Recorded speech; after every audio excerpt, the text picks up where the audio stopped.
বা পাকিস্তানের কথা বললে পাকিস্তান রাজাকার বলে, তো তাহলে ওনারা যে ইন্ডিয়ার পক্ষ নেই, তাহলে ওনারা তো কি ইন্ডিয়ান রাজাকার বলা যাবে কিনা? আর ভবিষ্যতে যদি ওনারা ইন্ডিয়া এইভাবে করে, তো ভবিষ্যতে যেরকম পাকিস্তানকে তাড়ানো হয়েছে, তো বাংলাদেশে যারা আওয়ামী লীগ ওদেরকেও কি এইভাবে তাড়ানো যাবে কিনা? পাকিস্তানের সীমান্তে গিয়ে একটা এই আপনার কি বলে এই যে চকলেট বোম ফোটানোর মতো ক্ষমতা নেই, চীনের সীমান্তে গিয়ে ক্ষমতা নেই, কিন্তু যত সব পারে এরা এই বাংলাদেশের সীমান্তে। আর এই বাংলাদেশের রাজনৈতিক দলগুলো আছে, সরকারি দলটা আছেও, ওই নুমু নুমু নুমু নুমু করবে আর গিয়ে ওদের পা চাটবে। এমনকি এই বিএসএফ বাংলাদেশ সীমান্তের মধ্যে এসে বাংলাদেশি নাগরিককে গুলি করছে। এরা এই সাহসটা পেল কোথা থেকে?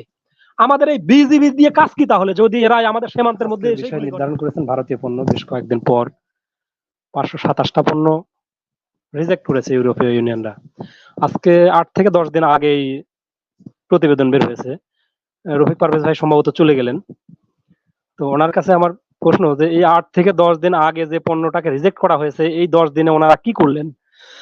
বাংলাদেশে তো এই পণ্যগুলো আমদানি করছেন ওনারা, তাহলে কেন এটার ল্যাব টেস্ট করালেন না? যেহেতু এটা প্রকাশ পেয়ে গেছে যে এই 527টা পণ্য ক্যান্সারের বিষক্রিয়া আছে এর মধ্যে, তাহলে এটাকে ল্যাব টেস্ট না করায় দেশে আনলেন, এখন আজকে বলতেছেন যে ওনারা ল্যাব টেস্ট করাবেন। তাহলে এই কয়দিন ওনারা কি করেছেন? তাহলে ওনারা কি আমাদের জনগণকে আসলে এই ক্যান্সারের বীজ বপন করে আবার ইন্ডিয়াতে এই চিকিৎসার জন্য পাঠাতে চান?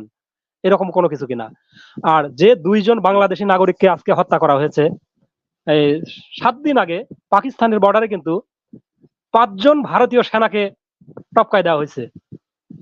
পাকিস্তানের সীমান্তে গিয়ে একটা এই আপনার কি বলে এই যে চকলেট বোম ফোটানোর মতো ক্ষমতা নেই, চীনের সীমান্তে গিয়ে ক্ষমতা নেই, কিন্তু যত সব পারে এরা এই বাংলাদেশের সীমান্তে। আর এই বাংলাদেশের রাজনৈতিক দলগুলো আছে, সরকারি দলটা আছেও, ওই নুমু নুমু নুমু নুমু করবে আর গিয়ে ওদের পা চাটবে।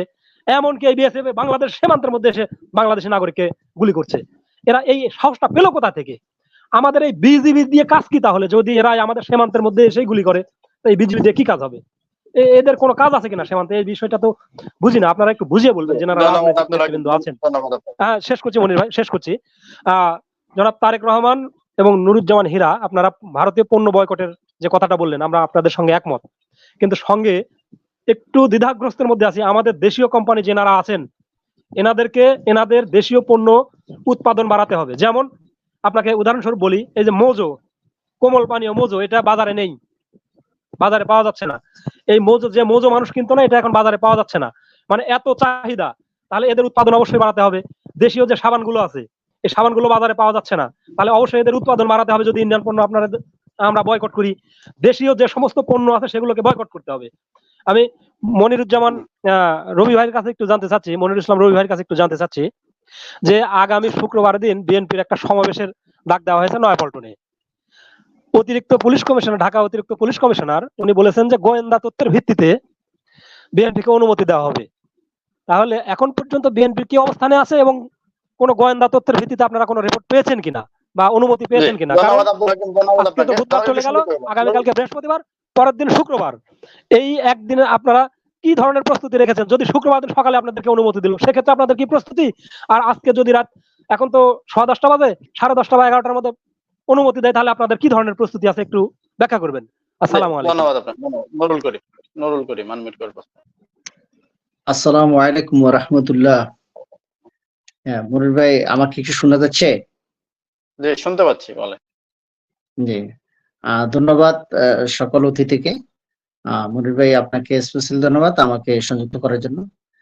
আমি প্রথমে একটু মন্তব্য করব, তারপর প্রশ্নটা যাচ্ছি। আমার মন্তব্য হলো, আমরা যদি সত্যিকার যদি বাঙালি হয়ে থাকি, আমরা বাংলাকে ভালোবাসি, আমাদের রক্ত যদি স্বাধীনতার চেতনা থাকে, আমরা অবশ্যই ইন্ডিয়াকে, ইন্ডিয়ার প্রোডাক্টসকে, শুধু ইন্ডিয়ার প্রোডাক্টস না, ইন্ডিয়াকে আমরা আমাদের বর্জন করা লাগবে। তারেকবার যেটা বলছি, ইন্ডিয়ান প্রোডাক্টস না, ইন্ডিয়াকে বর্জন করা লাগবে। ইন্ডিয়াকে কেন বর্জন করা লাগবে? ইন্ডিয়ার অসংখ্য লোক, আমাদের সমস্ত চাকরিজীবী, মানে বিভিন্ন চাকরি সেক্টরে তারা চাকরি করতেছে। আমাদের বাংলাদেশের অনেক লোক বেকার, এর ভিতরে ইন্ডিয়ানি লোকদেরকে ঢুকে দিয়ে আমাদের বেকারত্বকে আরো ত্বরান্বিত করে দিচ্ছে। অতএব এই কারণে আমাদেরকে শুধু ইন্ডিয়ার প্রোডাক্টস না, ইন্ডিয়াকেও আমাদেরকে বর্জন করা লাগে।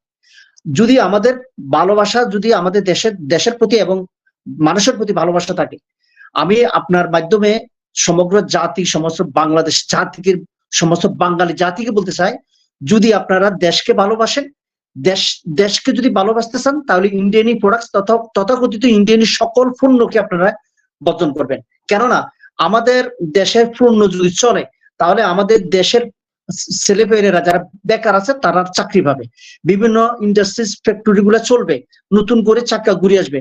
যেমন বাংলাদেশ কোহিনুর কোম্পানি, বিশাল একটা কোহিনুর কোম্পানি, যে কোহিনুর কোম্পানি মানে ধ্বংসের ধার প্রান্ত চলে গেছে, আজ সে কোহিনুর কোম্পানি, তিব্বত কোম্পানি এবং স্কয়ার কোম্পানি, এসিআই কোম্পানির মতো জিনিসগুলো এখন বাজারে এভেলেবেল পাওয়া যাচ্ছে।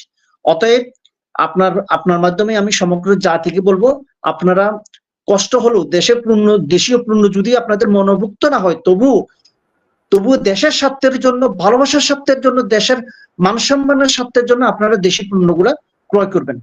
আমি তার ভাইকে আরেকটা আমার প্রশ্ন হলো মনির ভাইয়ের প্রতি আমার প্রশ্ন হলো, আমরা